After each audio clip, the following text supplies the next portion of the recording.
Before the green jacket, there was the prodigy from Northern Ireland, the first trip down Magnolia Lane, and the feeling that Augusta was where Rory McIlroy's greatness would be announced. In 2011, that promise was already in full view, and by the weekend, everything pointed to a coronation. Closet. The kid shot 65 in the opening round. Ho-hum, considering his skill set, mega long off the tee, with wedges as dialed as April azaleas. By Saturday, he led by 4. This win felt inevitable. But nothing at Augusta National is ever done until you're wearing a new coat. Left on 10 and got. My goodness, he must have hit a tree and come literally back at 45 degree. And the third, better be careful, left again. And got again left on 13. Why? It's all coming unhinged for McIlroy at the moment.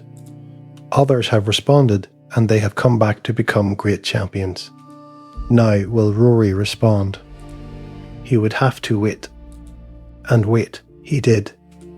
Rory won major championships. In fact, he won the very next one at Congressional by 8 shots. Over the next 4 seasons, Rory would win 4 majors by a combined 19 shots. Tiger-like, really. But none were in Georgia. None were at the place where we first realised how great this kid could be and would be. Considering the resume, a Masters win was the last major championship box to check. If he won, he would join the most rarefied air in all of golf. A man with all 4 major championship wins. He so desperately wanted to join the ranks of these golfing giants. To do something so many greats before him never could. He would leave no stone unturned in how he approached Masters Week. But year 38 majors. No wins.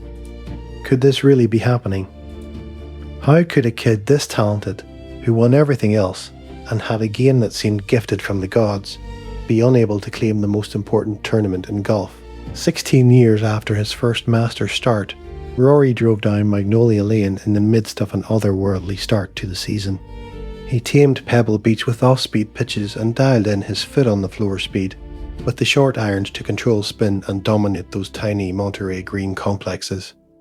He'd won at TPC, Sawgrass for a second time. This time in a playoff that showcased both power and persistence.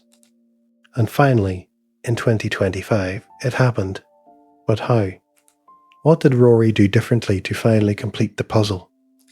The answer is wide-ranging. We can start with his superpower. Rory is one of the best drivers of the golf ball in the sport's history.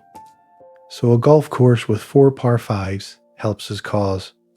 Rory eagled the 13th on Friday. Another eagle on number. 2 in the 3rd round came during one of the most improbable moments of the week.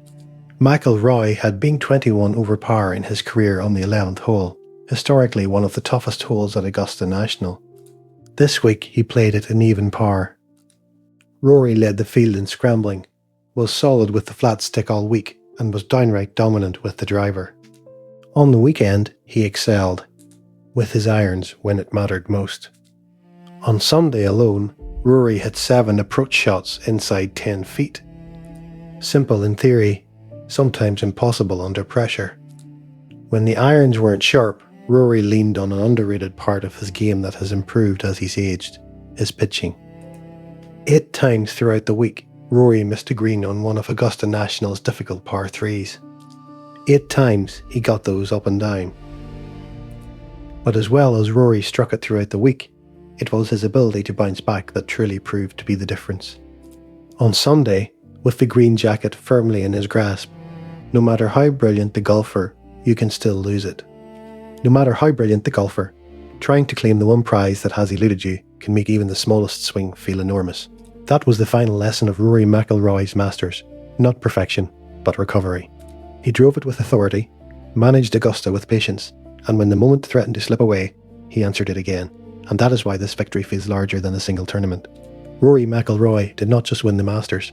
He closed the one circle that had stayed open for years, turning a story once defined by what happened here into one finally completed here.